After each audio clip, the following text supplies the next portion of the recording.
Kami mengucap syukur dan berterima kasih Tuhan bahwa kami ada hari ini semua karena kasih karunia-Mu Tuhan. Kami tidak mau melepas pandangan kami dari Engkau yang duduk di atas tahta dan yang tinggal di hati kami. Bahwa Engkau Allah yang selalu bekerja dengan setia, tak pernah Kau tinggalkan kami Tuhan. Tak pernah juga Engkau lepas pengawasan-Mu atas kami. Ini kami semua anak-anak-Mu Tuhan datang telah memuji dan menyembah-Mu. Biarlah kami boleh bersama-sama menyerahkan segala pergumulan kami, pertanyaan batin kami, kesulitan yang kami hadapi ke dalam tangan-Mu. Dan biarlah melalui firman-Mu, Roh Kudus-Mu yang ada dalam hati kami bekerja untuk menguatkan kami, menyegarkan setiap kami, sehingga kami boleh melihat segala sesuatu dari sudut pandang Tuhan dan kami bersuka cita karena dalam setiap situasi Allah mengerjakan yang terbaik bagi kami. Terima kasih untuk segala sesuatunya Tuhan, berkati hamba-Mu yang sangat tidak sempurna ini. Kiranya boleh membawa firman-Mu yang sempurna, menyegarkan dan menguatkan tiap kami Bapa. Yang mau duduk diam, biarlah Roh-Mu yang berbicara atas kami, dan biarlah firman-Mu yang bertitah atas setiap kami. Di dalam nama Tuhan Yesus kami telah berdoa mengucap syukur. Sama-sama katakan, amin. Shalom Bapak Ibu. Ya, puji Tuhan bahwa hari ini kita bisa berkumpul kembali, bertemu kembali, ya, dan beribadah bersama-sama. Oke. Pada hari ini saya ingin membagikan satu topik yakni dewasa di dalam Kristus. Ya, firman ini sebenarnya tidak enaknya pengkhotbah itu gini loh Bapak Ibu. Kalau mau bikin outline khotbah, kemudian materi khotbah itu dirinya sendiri yang tertohok terlebih dahulu. Ya kan? Ya, itu pergumulan kita bagi yang sering berbagi firman, diri kita sendiri dulu itu loh. Kadang-kadang waktu saya membuat outline ini, aduh Tuhan, aku kayak belum sampai ke sini deh, ampuni saya. Kadang-kadang begitu Bapak Ibu ya. Jadi apa namanya? Sering kita minta maaf sama Tuhan gitu. Bahwa apa yang kita khotbahkan ini sendirinya kita belum sempurna di dalamnya. Tapi kita tidak dipanggil untuk menjadi apa namanya tokoh di dalam kekristenan. Ya kan? Karena apa? Karena Kristus sendiri yang merupakan tokoh dan teladan teladan kita yang sempurna. Kalau misalnya Bapak Ibu temukan saya tidak sempurna, sebelumnya saya minta minta makan, minta maaf, bukan minta makan itu kan. Oke, yuk kita akan belajar bersama-sama dewasa di dalam Kristus. Bapak Ibu mungkin pernah tahu bahwa ada satu kutipan, oke, menjadi tua itu natural, menjadi dewasa adalah pilihan. Setuju? Pernah nggak lihat orang yang tua tapi dia nggak dewasa? Banyak. Saya sendiri juga terakhir bertemu dengan satu orang yang sangat tidak dewasa. Dulu saya tidak meyakini ada orang bebal. Waktu saya baca kitab Amsal itu bebal-bebal itu banyak ya. Wah nggak ada lah orang-orang kayak gini, nggak ada, sudah berpendidikan semua gitu kan. Tapi saya melihat sendiri bahwa ternyata ada orang yang berpendidikan pun juga masih bebal. Ya kan, egonya masih kuat. Ya kan, cari perhatian, mementingkan diri sendiri. Saya melihat ada loh orang yang secara psikologis itu tidak dewasa meskipun dia sudah tua. Bisa dipahami ya? Karena tua adalah natural, wajar, dan dewasa adalah sebuah pilihan. Bagaimana dengan kita? Oke, apakah menjadi orang Kristen dengan mengucapkan kalimat syahadat Kristen saja sudah cukup? Betul ya? Oke, aku percaya kepada Bapa, pencipta langit dan bumi, ya kan? Pada putranya Yesus Kristus yang merupakan alam jadi manusia, itu kan syahadat kita, betul ya? Apakah cukup sampai demikian dan kemudian kita dilabeli sudah cukup Kristen, kamu sudah pasti masuk surga? Apakah begitu? Ya kan? Kalau memang begitu, kenapa Tuhan kemudian masih mengizinkan kita ada di dunia ini? Kenapa juga Tuhan naik ke sorga? Kenapa nggak terus bersama dengan kita? Betul? Pernah nggak Bapak berpikir demikian? Kan enak kalau zamannya para murid-murid itu Yesus bersama dengan mereka butuh makan. Oh Yesus kemudian menyuruh menjala ikan nanti dapat ikan banyak gitu kan? Enak gitu loh. Kalau misalnya Yesus di tengah-tengah kita, kenapa Yesus harus kemudian naik? Nah, nanti kan kita sama-sama belajar Bapak Ibu, mengapa Yesus naik dan mengapa kita harus bertumbuh dewasa. Oke, Efesus pasal yang keempat ayat yang ke-13 sampai 14 ini adalah ayat bacaan kita dan diskusi kita pada pagi hari ini. Sama-sama kita baca yuk. Satu, dua, tiga. Sampai kita semua telah mencapai kesatuan iman dan pengetahuan yang benar tentang anak Allah, kedewasaan penuh, dan tingkat pertumbuhan yang sesuai dengan kepenuhan Kristus, sehingga kita bukan lagi anak-anak yang diombang-ambingkan oleh rupa-rupa angin pengajaran, oleh permainan palsu manusia dalam kelicikan mereka yang menyesatkan. Sedikit ayat yang sebelumnya berbicara mengenai bahwa kita ini, semua yang di tempat ini, Anda dan saya itu adalah bagian dari tubuh Kristus. Karena kita bagian dalam tubuh Kristus, yang namanya tubuh Kristus, yang Tuhan inginkan di dalam tubuhnya terdapat pertumbuhan. Bisa dipahami? Tidak ada loh orang punya anak itu bayi lucu gitu. Ah, kamu bayi aja terus ya. Gak usah gede-gede gitu. Anak saya pernah saya godain gitu kan. Kamu kenapa sih besar gitu kan? Waktu kecil kamu lucu loh bisa digendong-gendong. Sekarang nggak bisa digendong. Kamu yang gendong saya gitu kan. Oke, apakah orang tua mengharapkan anaknya tetap dalam kondisi lucu begitu? Enggak. 10 tahun dengan ukuran segitu nggak lucu Bapak Ibu. Betul ya? Nggak lucu. Kita mengharapkan pertumbuhan. Nah, ketika Kristus naik di atas sorga, itu berbicara bahwa Yesus naik di atas tahta, itu kemudian berbicara mengenai Yesus sebagai kepala. Jadi tubuh Kristus baru ada setelah Yesus naik ke sorga, bisa dipahami. Maka Yesus dijadikan kepala atas umat yang diselamatkan, bisa dipahami. Dia menjadi Tuhan, makanya kita disebut dengan karena Yesus disebut dengan Tuhan. Dia menjadi kepala dan kita ini tubuhnya. Nah, tubuhnya itu diekspektasikan adalah ayo kita itu harus mencapai sesuatu. Oke? Kedewasaan penuh di dalam Kristus. Kenapa harus di dalam Kristus? Lawang kita tubuhnya Kristus ya pasti diatur dan dikepalai oleh Kristus. Gak mungkin ada tubuh yang bergerak lepas dari kepala. Setuju? Ya kecuali ayam mungkin ya Bapak. Ya kan ya kan mungkin begitu tapi itu cuma sementara itu pun juga ayamnya sudah mati sebenarnya gitu kan kita ini hidup di dalam Kristus kenapa karena kita dimasukkan di dalam tubuh Kristus itulah kehidupan kita bahwa kita hidup bagi Kristus. Nah untuk apa tubuh Kristus ada di dunia ini sedangkan dia di sana kita mengerjakan pekerjaan Kristus. Kayak lagi kalau Kristus naik ke sorga dan kita ada di bumi, apa yang Tuhan ekspektasikan atas hidup kita, kita mengerjakan pekerjaan Kristus, Bapak Ibu. Itulah kenapa kita tidak langsung mati dulu, betul ya? Itulah kenapa kita ada di dunia ini. Kita mengerjakan pekerjaan Kristus. Apakah pekerjaan Kristus? Kalau boleh saya singkat cuma satu. Memuliakan Bapa yang di sorga. Maka bagian kita yang ada di dunia ini, kenapa kok kita belum dipanggil? Sekali lagi, kenapa kita belum dipanggil? Belum selesai pekerjaan Tuhan atas hidup kita.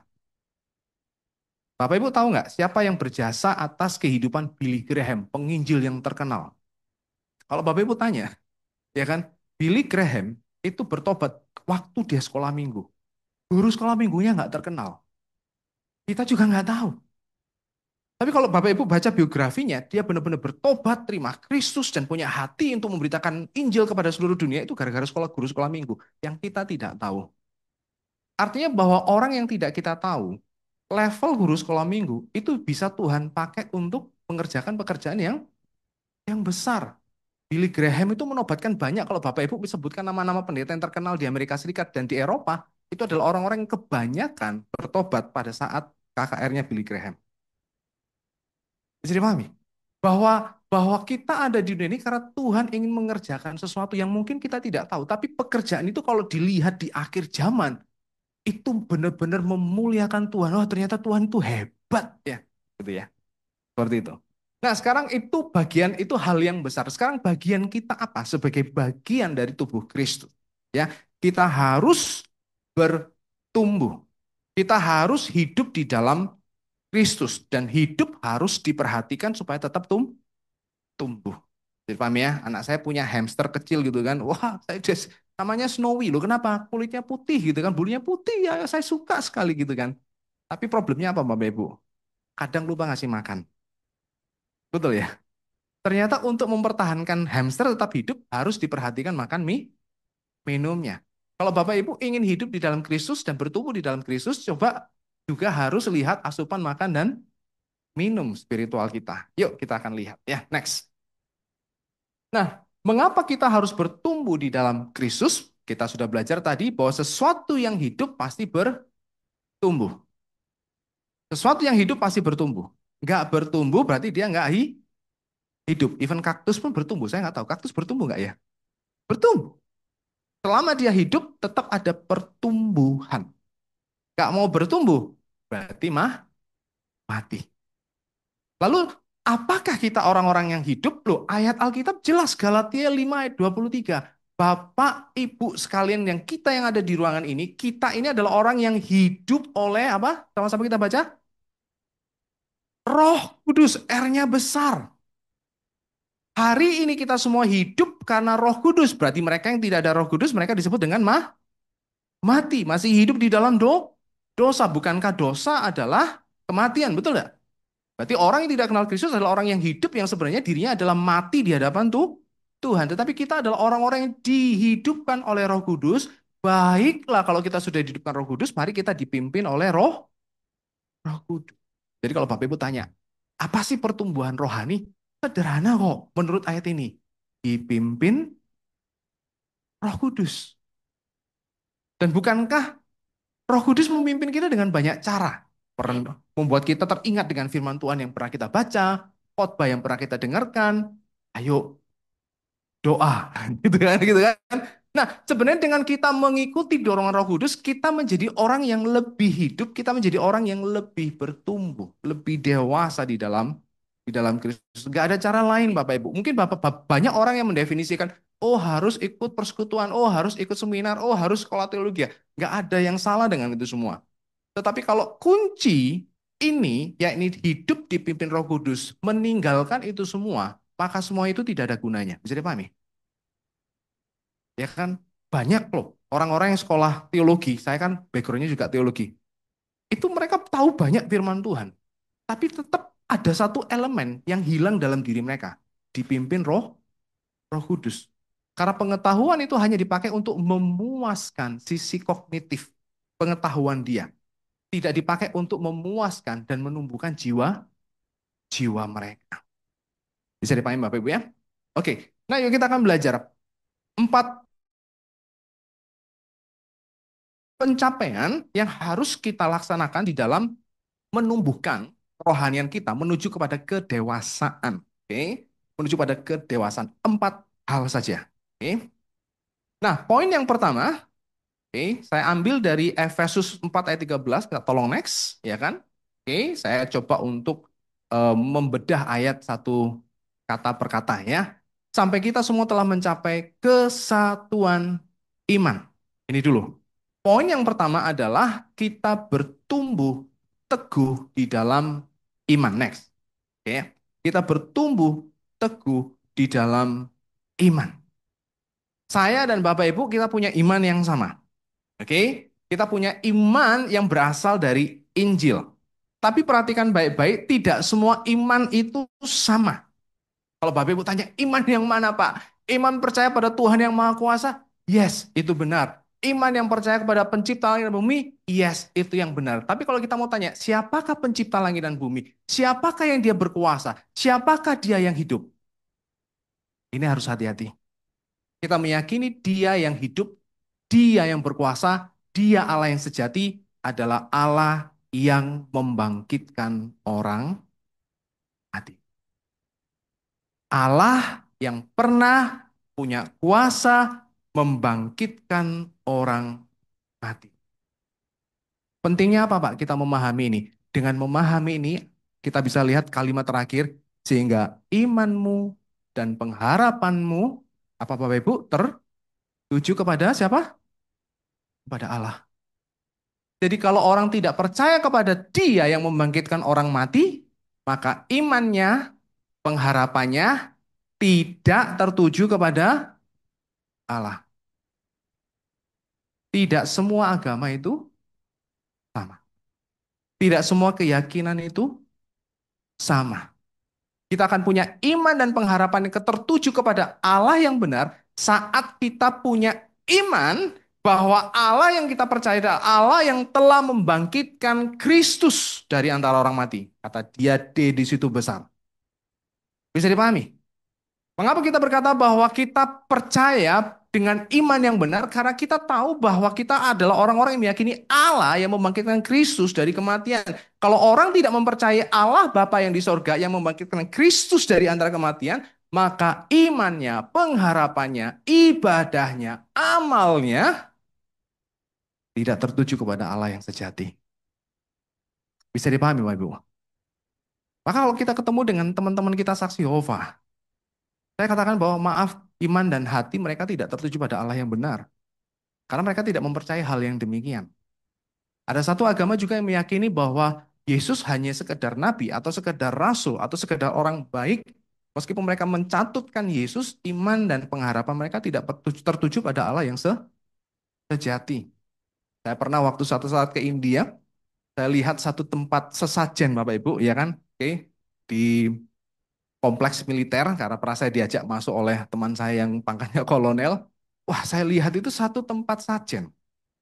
Tapi yang menarik di sebelah kiri dan kanan dan belakangnya dia, jadi tempat mereka naruh dupa, kemenyan itu ya, itu ada gambar 5 agama, 6 agama besar Bapak Ibu. Ya kan? Di situ ada gambar Yesus Kristus, ada Ka'bah dan sebagainya. Nah, ekspektasi mereka adalah kita menyembah siapapun pasti akan menuju Allah manapun, gitu loh Bapak Ibu. Nah, pertanyaannya apakah itu benar? Menurut ayat Alkitab, nggak bisa. Meskipun teman-teman kita Hindu yang di India itu meyakini bahwa Yesus adalah salah satu inkarnasi dari Wisnu. Jadi Wisnu itu pernah inkarnasi jadi apa, dan pernah jadi sapi, makanya sapi dilarang untuk dibunuh ya. Dan kemudian mereka juga meyakini Yesus mungkin suatu saat pernah menjadi Wisnu pernah menjadi Yesus. Lalu apakah kemudian kita merangkul mereka, kita saudara dalam iman? Tidak, ya kan? Kenapa? Karena iman yang sejati adalah iman yang menuju kepada Allah yang sejati adalah iman kepada Dia yang membangkitkan Yesus Kristus.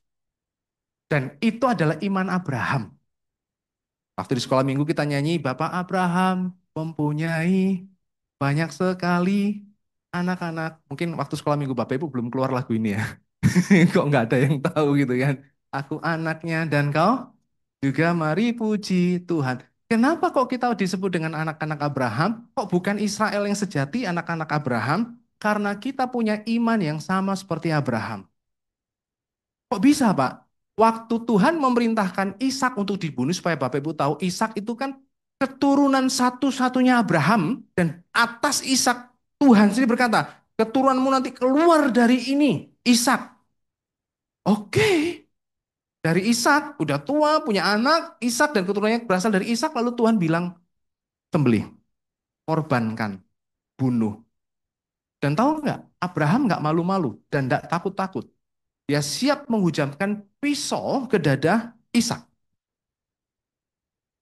Kenapa dia siap? Karena dia tahu Tuhan berjanji melalui Ishak akan muncul keturunannya. Ishak belum nikah waktu itu, belum punya pacar, belum dijodohkan juga. Tuhan tahu Abraham tahu melalui Ishak. Terus Tuhan yang sama minta dia untuk mengorbankan Ishak. Dia nggak ragu. Loh, kenapa nggak ragu? Karena dia tahu kalau melalui Ishak keturunannya ada. Maka kalau dia hujamkan pisau ke dada Ishak, dia yakin Allah mampu membangkitkan Ishak. Itu iman Abraham. Iman kepada Allah Abraham. Maka hari ini kalau kita percaya kepada Bapa yang di sorga, yang mengorbankan Kristus dan membangkitkan Kristus dari kematian, Anda dan saya punya iman yang sama seperti iman Abraham. Coba, dalam konteks agama manakah yang punya keyakinan demikian? Gak ada. Allah membangkitkan hanya ada pada Injil semata yang kita percayai. Bisa dipahami ya Bapak Ibu ya. Jadi kalau kemudian ketemu dengan teman-teman saksi Yehova, kemudian teman-teman Mormon gitu kan, we are brother in faith gitu kan, kita satu iman. Saya bilang enggak lah, ya kan. Kita saudara dalam sebangsa dan setanah air. Tapi kalau iman tidak. Lalu apakah dan bagaimanakah kita memiliki iman itu? Next. Oke, ya. Nah, poin pertama, kalau hari ini Bapak Ibu punya iman kepada Allah yang membangkitkan Kristus, percayalah itu adalah pemberian Allah. Efesus 2 ayat 8. Loh Pak, kebetulan aja waktu saya sekolah itu ada orang yang memberitakan Injil kakak kelas. Akhirnya saya terima dan percaya gitu kan. Oke. Apapun yang terjadi Bapak Ibu, saya juga mengalami hal yang sama. Saya dengar dari kakak kelas saya khotbah tentang firman Tuhan dan saya bertobat dan saya percaya. Tetapi kembali kepada Alkitab, itu adalah pemberian Allah. Karena kalau Tuhan tidak mengerjakan hati kita terlebih dahulu, maka berita Injil yang kita dengar tidak membawa dampak. Kalau hari ini kita bisa percaya kepada Kristus dan mendengar khotbah itu kok rasanya seneng, ya kan? Oke, mendengarkan apa namanya ayat firman Tuhan itu kok hati kita tenang karena jiwa kita sudah diubah terlebih dahulu. Hati yang keras diganti dengan hati yang baru, sehingga kemudian iman itu bisa tumbuh subur dalam hati kita dan kita menjadi manusia baru. Jadi paham ya? Oke, saya akan berikan contoh. Firaun itu melihat bagaimana Mesir dihajar Tuhan dengan 10 tulah. Bisa mau tanya, Firaun bertobat, dihajar loh Bapak Ibu. Dan semua 10 tulah itu bicara mengenai dewa-dewa Mesir. Nil itu menghajar Dewi Hapi namanya, ya Dewi Sungai Nil. Terus kemudian dari sungai itu menjadi darah, lalu kemudian katak kan keluar, betul ya? Nggak tahan dengan airnya. Oke, katak itu keluar, nah katak yang keluar yang mengganggu penduduk itu menghajar dewa yang berkepala katak namanya Wajet. Betul ya?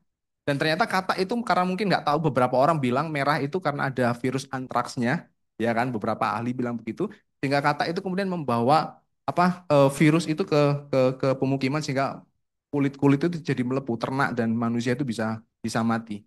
Nah, kataknya kan kemudian mati nih. Kataknya mati, kemudian kalau katak mati banyak begitu dikumpul yang muncul apa Bapak Ibu? Lalat, betul nggak? Lalat itu juga membawa virus yang sama. Lalat itu menghajar dewa Senehem namanya, ya kan? Oh, sorry, dewa dewa ya, sorry. Yang kata itu dewa Heket, ya kan? Yang lalat itu dewa Senehem. Gak perlu dihafalkan Bapak Ibu, nggak ada ujian. Ya kan, dewa Wajet dan kemudian habis itu kemudian muncul belalang menghajar dewa Senehem. Artinya begini, semua dewa termasuk matahari menjadi gelap gulita itu menghajar dewa yang paling tinggi, dewa Ra. Kalau mungkin Bapak Ibu pernah nonton film-film Mesir gitu ya. Jadi semua dewa itu Tuhan, Allahnya Musa, itu mempermalukan dewa Mesir. Ini loh dewa-dewamu ini loh. Bukannya membawa berkat, bikin susah, bisa dipahami? Ya kan? Kemudian apa namanya? Semua itu terjadi di hadapan Firaun. Tapi pertanyaannya, Firaun bertobat. Dan yang ngomong di depan Firaun itu Musa loh Bapak Ibu. Kalau kita yang sudah bertobat ini ketemu Musa, wah digandeng terus Musa, betul ya? Ceritakan dulu gimana itu tiang awan, tiang api. Saya cuma dengar dari sekolah minggu, saya pengen dengar dari Anda langsung. Bisa betul nggak? Ayo, kita gandeng, kita ajak makan sampai Musa nggak bisa tidur, betul ya? Kita tanyain terus gitu kan, oh gimana gimana cara Tuhan memanggilmu, oh gimana peristiwa itu, kita ceritakan gimana penciptaan langit bumi karena yang menulis kitab Kejadian kan Musa gitu kan, ya kan kita pengen tahu gitu kan, itu kita dengan Musa karena kita punya iman yang sama dengan Musa.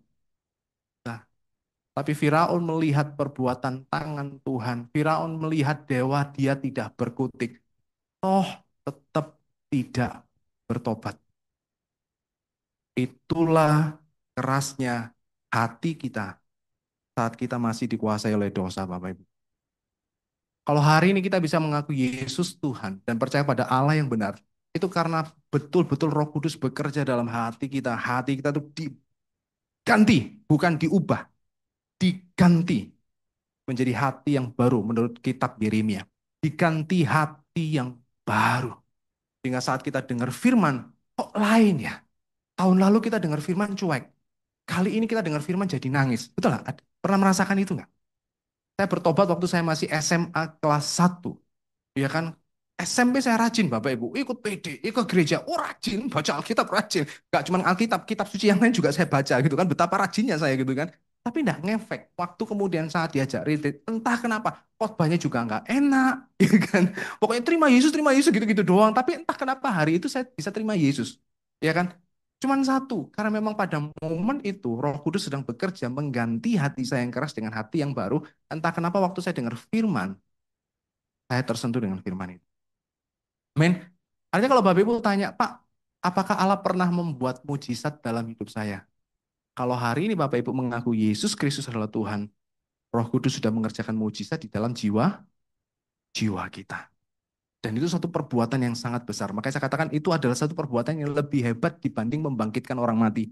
Karena orang mati saja, kalau Tuhan tidak mengerjakan hatinya, sampai dia mati yang kedua kali, dia tidak akan percaya kepada Kristus. Dan dia akan mati dan masuk neraka. Ya kan seperti tujuan kematian yang pertama, betul nggak?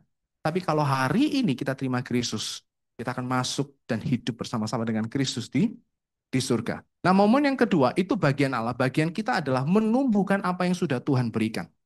Dengan apa? Mendidik diri kita di dalam iman. Nanti kita akan belajar itu pada poin yang kedua. Oke, mendidik iman di dalam iman. Dan yang kedua adalah komunitas. Tinggal dalam komunitas yang memiliki iman yang sama. Jadi paham ya? Kesatuan iman. Bukan berbicara mengenai iman yang tunggal, tapi iman bersama. Kita bersatu dengan satu kelompok, ya kan, gereja ini, komunitas ini, untuk kita bisa bertumbuh bersama. Pun kalau kita sedang menumbuhkannya dan kita mengalami pertumbuhan, kita juga ingat bahwa pertumbuhan itu berasal dari Allah. Pernah dengar kata-kata Paulus yang berkata bahwa Apolos apa Paulus menanam, Apolos menyiram, misalnya gitu ya. Tapi yang memberikan pertumbuhan adalah Allah itu sendiri. Kalau hari ini kita bisa bertumbuh, kalau kita cek 5 tahun yang lalu, 2 tahun yang lalu, oh kita sudah bertumbuh secara spiritual, secara rohani kita sudah bertumbuh, bersyukur. Itu pekerjaan Roh Kudus di dalam hidup hidup kita. Karena pertumbuhan juga sendirinya adalah anugerah anugerah Allah. Ya, next. Satu kutipan, iman adalah anugerah. Dan pertumbuhan yang kita usahakan juga karena anugerah Allah. Karenanya berusaha bertumbuh untuk semakin dewasa dalam Kristus sendirinya adalah menikmati anugerah Allah yang berkelanjutan. Benihnya saat kita bertobat. Dari siapa? Dari Tuhan. Menumbuhkannya, memang kita baca firman Tuhan, baca Alkitab, tapi energi pertumbuhannya, nutrisi pertumbuhannya berasal dari Roh Kudus yang bekerja di dalam kehidupan kita. Jadi saat kita berjuang untuk bertumbuh, Bapak Ibu, itu kita sedang menikmati dari anugerah kepada anugerah. Mau menikmati anugerah Tuhan senantiasa, terus bertumbuh. Kalau kita nggak mau bertumbuh, kita mau stuck, mau gimana kita menikmati anugerah kelanjutannya, betul lah ya? Setelah anugerah yang pertama. Jadi paham ya? Nah, poin yang kedua, oke, sampai kita telah mencapai, minta tolong next, sampai kita semua telah mencapai kesatuan iman, dan ini yang penting, pengetahuan yang benar tentang siapa Bapak Ibu? Tentang anak Allah. Bukan tentang Roh Kudus, bukan tentang Bapa, bukan berarti tidak penting, tapi dalam pertumbuhan ini kita membutuhkan yang namanya pengetahuan tentang anak Allah. Dan kemarin saya terberkati dengan video apa namanya? Itu loh Bapak Ibu, film film anak-anak tentang Alkitab itu loh ya. Mimo atau Mimo itu saya bilang itu kan. Nah, anak kecil itu bertanya. Makanya kalau kita ini yang kenal Tuhan itu kadang-kadang Tuhan itu mendidik atau menumbuhkan kita dengan berbagai cara. Kadang-kadang YouTube film anak-anak itu memberkati. Anak saya lagi nonton itu, saya dengar gitu kan. Nah, anak kecil bertanya kepada orang yang dewasa, apa artinya Old Testament, perjanjian lama? Apa artinya perjanjian baru?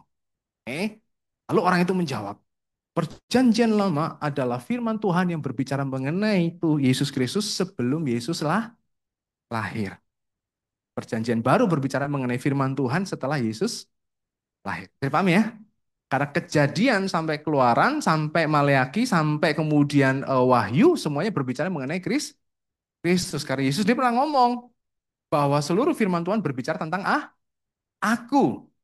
Kalau engkau tidak mengenal aku, berarti kamu tidak mengenal dia yang mengutus aku. Wong kejadian sampai Maleaki ngomongin aku lah, kamu tidak kenal. Berarti kan kamu tidak kenal dengan dia yang memberi firman. Bisa dipahami, Bapak Ibu? Ya kan? Ini penting sekali. Pengetahuan tentang anak Allah itu sangat penting. Poin yang kedua, karenanya berakar pada firman Tuhan, karena firman Tuhan berbicara mengenai Kristus Yesus, itu, maka berakar pada firman Tuhan adalah elemen yang kedua. Kata pengetahuan menggunakan kata epignosis. Ini penting sekali, bukan gnosis, ya kan, tapi epignosis. Bedanya apa? Kata pengetahuan tentang anak Allah yang berat, kata pengetahuan bicara mengenai benar, akurat, dan dimaknai secara personal. Oke, contoh, Prabowo presiden. Oh ya, semua tahu, saya juga tahu, itu gnosis. Tapi bukan epignosis, karena efeknya dengan saya nggak ada. Bisa dipahami ya? Oke, tapi kalau misalnya nih saya ngomong sama anak saya gitu kan, oke, saya kan sering ngomong pada anak saya sering bilang, aku itu mencintaimu, ya kan, apapun yang terjadi, aku tetap mencintaimu. Apapun yang kamu lakukan, aku tetap mencintaimu. Tapi tahu nggak bahwa ada yang mencintai kamu lebih dari aku? Yes, I know gitu kan. Siapa? Yesus. Oke, gitu ya. Jadi itu sering saya ucapkan pada pada anak saya. Nah, waktu dia mengetahui bahwa papanya mengasihi dia dan Yesus mengasihi dia, pengetahuan itu bukan pengetahuan yang di sana, betul ya? Tapi pengetahuan yang ada di sini, yang punya efek dengan jiwanya. Nah, yang Paulus inginkan adalah kita ini berakar pada firman itu bukan cuma sekedar tahu saja gitu loh. Tapi tahunya itu juga ada efek di dalam jiwa jiwa kita. Yes, ini yang benar. Yes, ini yang tepat. Bisa dipahami ya? Oke. Nah, kebenaran dan ketepatan Alkitab memberikan kita alasan yang kuat untuk mendidik diri kita sesuai dengan firman Tuhan. Oke. Bapak Ibu, beberapa waktu yang lalu sudah saya sampaikan bahwa Alkitab kita adalah Alkitab buku yang benar-benar kalau bahkan sampai orang yang nggak percaya Yesus saja, ya kan Bart Ehrman namanya, seorang liberal saja dia bilang begini, perjanjian baru dengan tulisan aslinya yang ditulis oleh rasul-rasul itu, dengan perjanjian baru kita sekarang, itu persis sama 99%.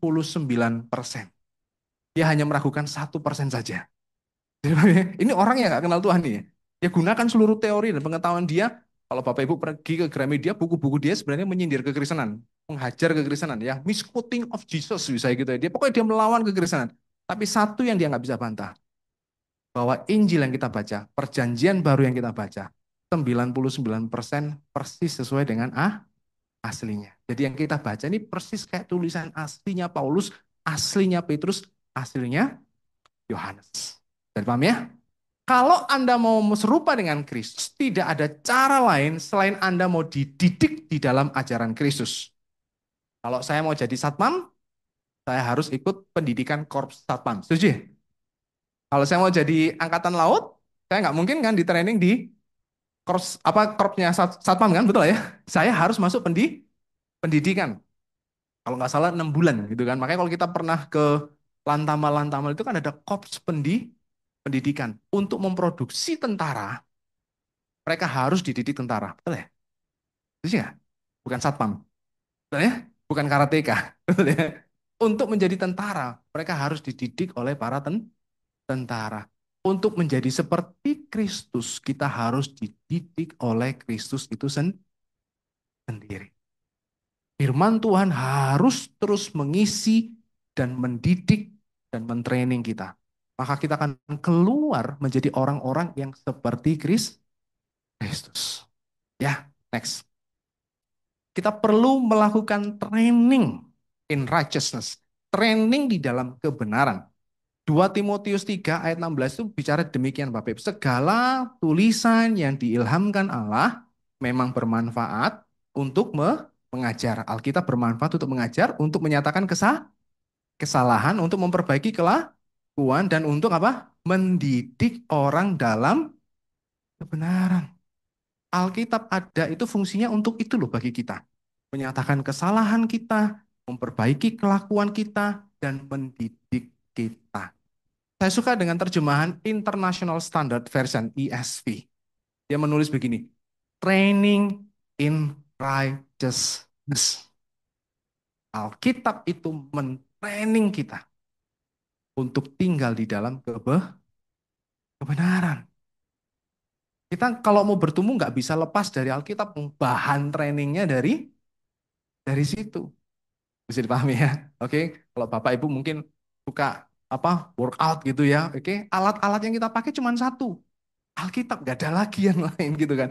Itulah cara kita untuk mentraining diri kita hidup di dalam kebenaran supaya kita semakin serupa dengan Allah yang memberikan firman. Sama seperti Kristus yang memberikan firman. Bisa dipahami Bapak Ibu? Pak, kapankah waktu yang tepat untuk training? Ya biasanya kalau teman-teman kita tanya teman-teman gitu kan, loh ini ototmu kok sudah lembek gitu kan? Ya lama tidak training, betul lah ya, Bapak Ibu ya. Dan kalau kita lihat mereka yang workout itu ya, sebenarnya kalau Bapak Ibu tahu waktu orang itu workout olahraga yang keras itu sebenarnya sel-sel ototnya itu kan dirusak, betul ya? Sel-selnya dirusak, kemudian mereka mengembangkan sel yang baru sehingga kemudian ototnya mengembang. Dan yang saya suka ini ya, ini hanya ilustrasi saja. Itu biasa mereka tuh bawa satu satu makanan, satu satu box, satu toples, ya kan? Biasanya apa? Protein, betul ya?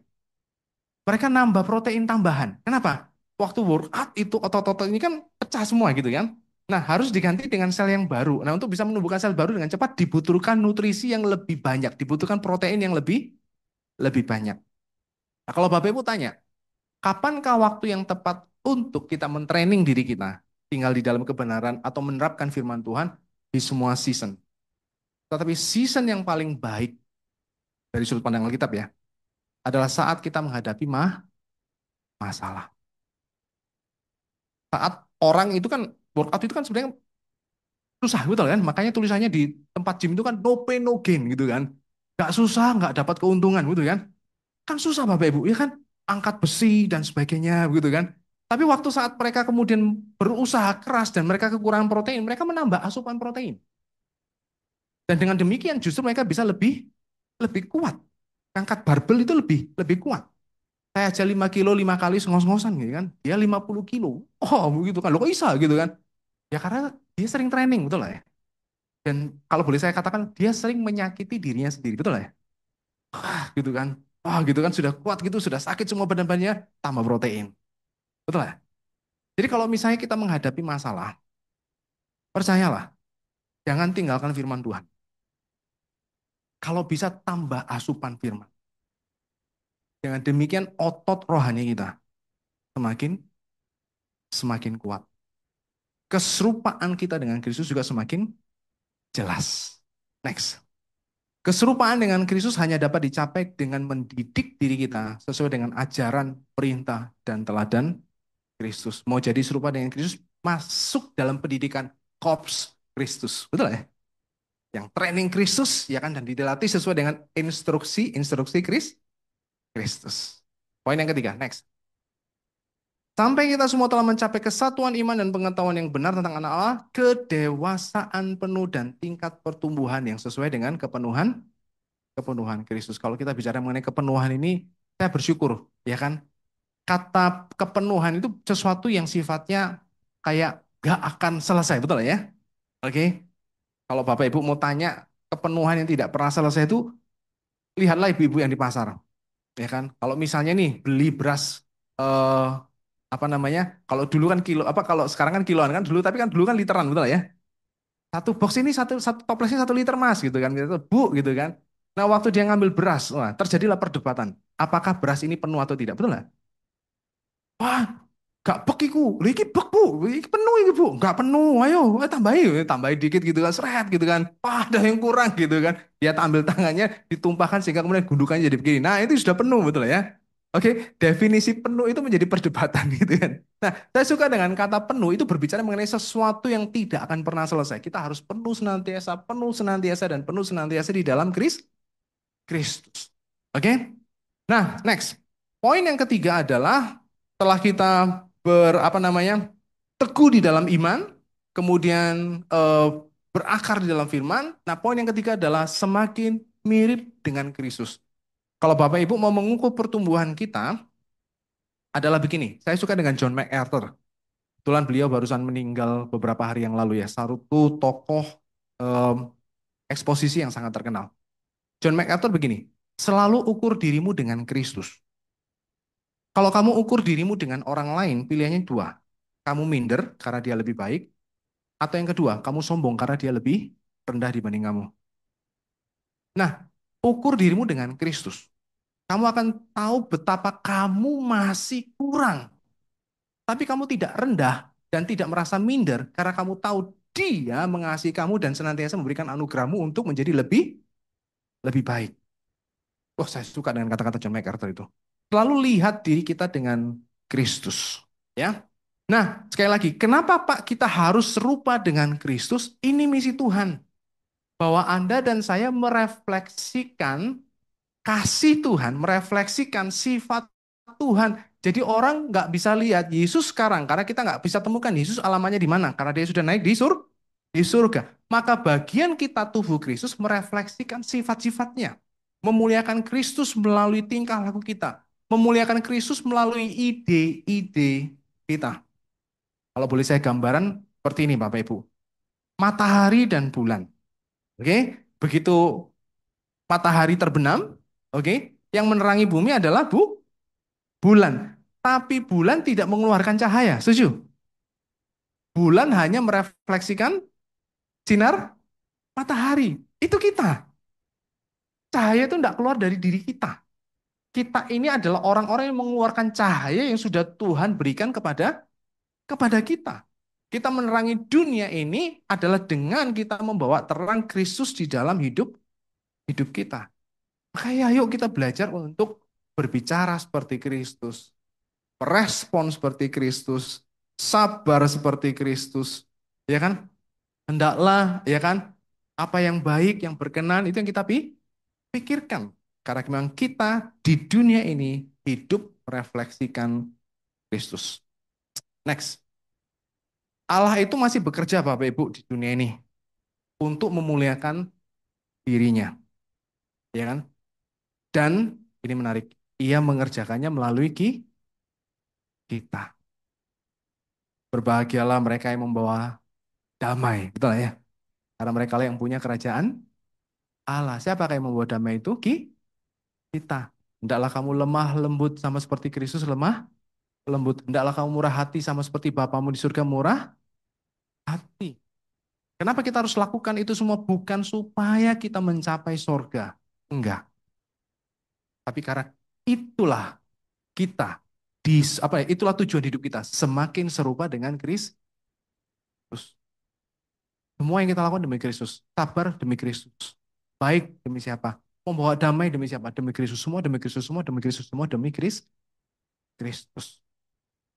Tanpa Kristus Anda tidak bisa memiliki kehidupan ibadah yang seperti ini. Betul. Orang di luar sana, ya kan? Kemarin waktu saya menghadiri satu seminar Ticokwe, ya kan? Tapi tahu Ticokwe ya? Oke. Ya, satu sikap bagaimana kita harus menghargai sesama, bungkuk, ya kan? Hormat dan bersyukur gitu kan. Nah, dia memulai dengan kata-kata demikian, ya kan? Moralitas itu bisa dimulai dari diri kita. Wah, ya kan, terang itu berasal dari hati kita. Ya waktu saya dengar kayak gitu, karena saya sudah tahu firman Tuhan, salah ini. Gitu kan.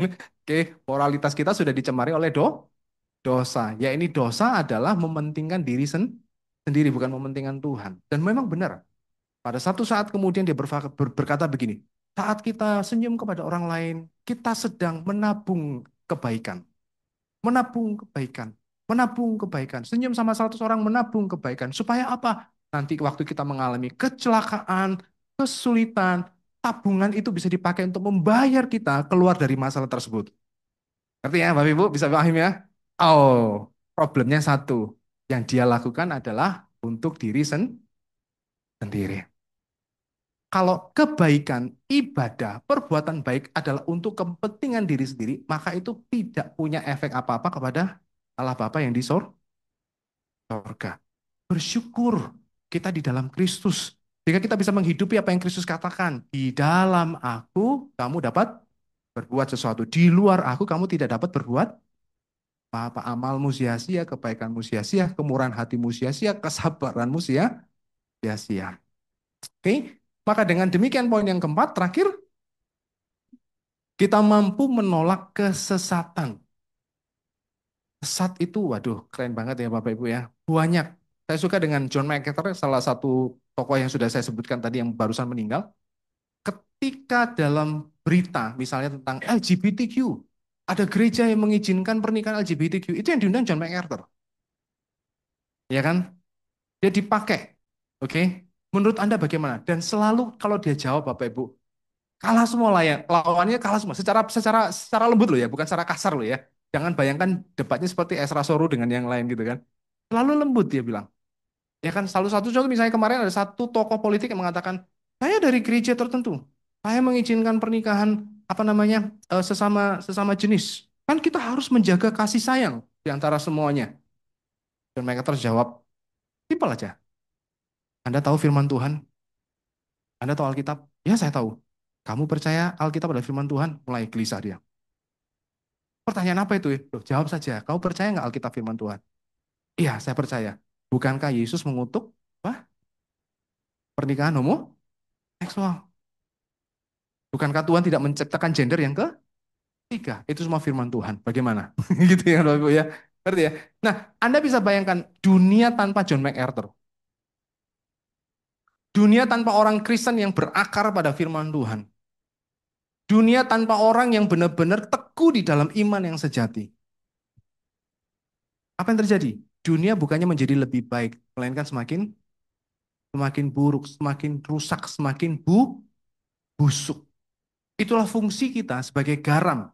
Yaitu tuh mencegah kebusukan. Makanya ikan asin tidak busuk-busuk, betul ya? Ya kan kenapa? Karena ada garam. Dunia ini kenapa nggak? Memang ada kebusukan. Kalau kita lihat ikan asin, kalau kita bawa mikros pasti ada kebusukan. Tapi kebusukannya itu lambat sekali, betul ya?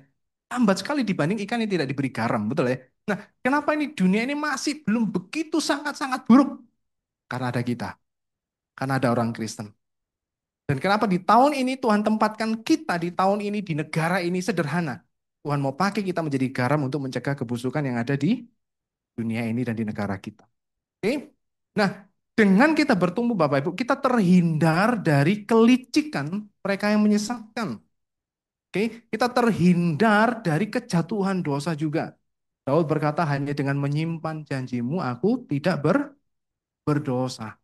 Gak ada cara lain bagi kita untuk bisa kuat menghadapi kesesatan dan kejatuhan. Selain kita menumbuhkan diri kita makin kuat dan berakar dan punya otot-otot rohani yang kuat. Next. Satu-satunya cara agar tidak jatuh dalam dosa atau menjadi tersesat adalah dengan terus bertumbuh.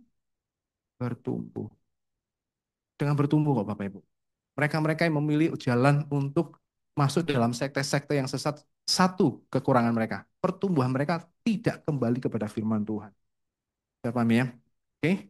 Nah, beberapa kesesatan yang perlu kita waspadai bagi orang Kristen. Pertama, next, ya kan? Ajaran yang mengurangi firman, ajaran yang menambahi firman, dan ajaran yang menolak firman. Oke. Mengurangi nggak boleh, menambahi juga nggak boleh Bapak Ibu. Ya kan? Apalagi menolak. Oke, next. Yang mengurangi. Oke. Contoh misalnya, rekan-rekan saksi Yehova menolak bahwa Yesus adalah Allah. Mereka berkata Yesus adalah ciptaan yang pertama dan dia adalah wakil wakil Allah. Ya, mungkin saya pernah sharing ya. Saya pernah bawa kisah ini kepada para penginjil seks Yehova. Saya katakan waktu Yesus menyembuhkan orang yang lumpuh, kalimat pertama Yesus apa Bapak Ibu? Ya kan Alkitabnya masih mirip ya Bapak Ibu. Saya bilang apa? Yesus berkata dosamu sudah diampuni. Terus orang-orang Yahudi menjadi gelisah. Loh kenapa? Karena mereka tahu yang bisa ngomong kayak gitu cuman Allah Yehova. Lu manusia. Lu kok bisa ngomong kayak begitu? Gelisah nih orang-orang Yahudi nih. Lalu Yesus bilang, bukankah anak manusia bisa mengampuni dosa? Berarti Yesus mengklaim dirinya anak manusia. Dan sekali lagi supaya Bapak Ibu tahu, anak manusia itu kata yang paling agung dibanding kata anak Allah. Karena Israel anak Allah, kita adalah anak Allah. Tapi kita tidak pernah ngomong, saya anak manusia. Nah, anak manusia itu merujuk pada nubuatan Daniel bahwa nanti anak ada satu pribadi yang mirip rupanya seperti manusia. Allah Bapa itu naikkan di atas, ya kan? Dan semua musuh-musuhnya ditaruh di bawah kakinya. Jadi paham ya? Jadi orang Israel itu meyakini Mesias itu ya adalah pribadi yang menjadi manusia dan dia akan dipakai Allah untuk mengalahkan semua musuh-musuh Allah dan semua bangsa ditaruh di bawah kakinya. Dan Kristus mengklaim, that's me. Aku anak manusia. Bukankah anak manusia berhak mengampuni dosa? Karena anak manusia berbicara mengenai Allah yang menjadi manusia. Bisa dipahami ya? Agak sedikit bingung, tapi nggak apa-apa ya. Mungkin khotbah minggu depan Om Yu bisa menjelaskan ini, gitu kan? Artinya waktu Yesus berkata dosamu sudah diampuni, Yesus mengklaim bahwa dirinya adalah Allah. Kalau Bapak Ibu tanya, Pak, keyakinan kita dibanding dengan saksi Yehova bagaimana? Lalu saya katakan kita adalah keyakinan iman kita kembali kepada Injil yang sejati. Jangan dikurangi. Kita maunya, Yesus itu manusia yang baik, hebat, keren, taat, bagus. Tapi itu kan dia mengurangi sisi bahwa Yesus adalah Allah yang menjadi manusia. Hati-hati. Dan kemudian menambahi firman. Ya, teman-teman kita saksi, bukan Mormon, ya, sekte Mormon juga begitu. Udah ada Alkitab, ditambahkan lagi kitab Mormon. Tuh ya, saya kalau ketemu penginjil-penginjil itu senang Bapak Ibu, senang godain gitu. brother, ya kan, yang kebetulan penginjilnya kan bule pakai baju putih, celana hitam, dasi kalau Bapak Ibu pernah lihat itu ya, mereka jalannya berdua. Ya kan, saya godain gitu kan. Bro, I want to listen your apa namanya?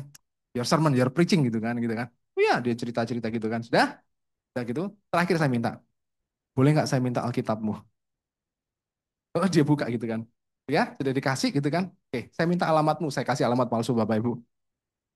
Iya kan? Udah gitu kan. Karena nggak datang ke rumah saya gitu kan. Oke. Nah, saya minta Alkitab itu sudah saya tinggal. Saya hanya ngajak ngobrol dia karena pengen dapat buku gratis Bapak Ibu ya. Alkitab Mormon. Dan waktu kita buka kitab Mormon, betul-betul totally berbeda dengan Alkitab dan tidak ada hubungannya dengan Alkitab sebenarnya. Tapi orang Mormon menambahkan firman Tuhan itu dengan kitab Mormon. Dua-duanya dipakai. Dan justru ini membuat mereka melenceng. Makanya mereka meyakini nanti Bapa itu di sorga punya tubuh dan tulang dan daging, punya banyak istri. Yesus adalah Allah yang kedua. Jadi kalau Bapa itu ketua RW, ya kan? Yesus itu wakil RW-nya. Nanti kita semua nanti di sana masuk surga, ya kan juga jadi Allah. Kayak gitu kan? Jadi totally menyimpang. Hanya karena apa? Hanya karena mereka menambah yang benar dengan yang salah. Betul ya? Waktu retreat juga begitu, ya kan? Satu kebetulan retreat sekolah ya, saya dengan bersama dengan guru lain. Ini guru ini sangat spiritual, Bapak Ibu. Sangat spiritual banget gitu kan. Kalian nanti kalau kencing, kebetulan memang malam-malam ya di satu villa gitu kan. Kalau kencing, ya kan, oke, terutama yang cowok-cowok, kalau kencing di semak, jangan lupa bilang permisi. Loh ya, pernah dengar kayak gitu ya?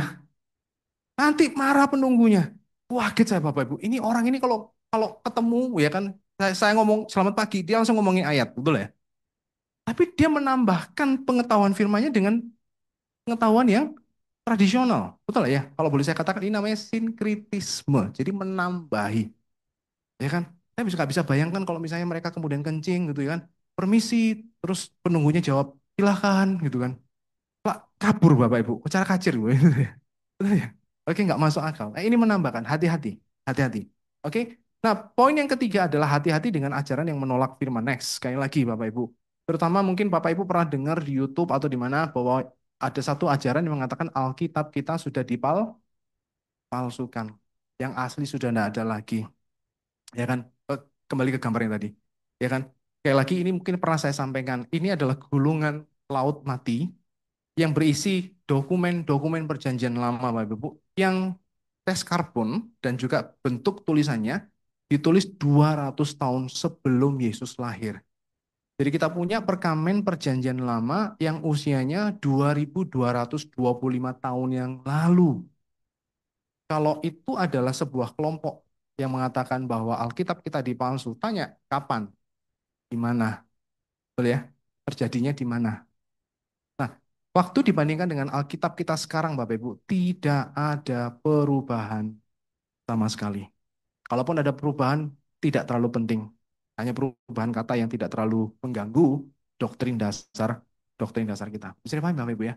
Kita punya iman yang baik, kita punya ajaran yang baik, kita punya firman yang baik, ya kan? Dan teruji dan terbukti. Next, terakhir, Bapak Ibu.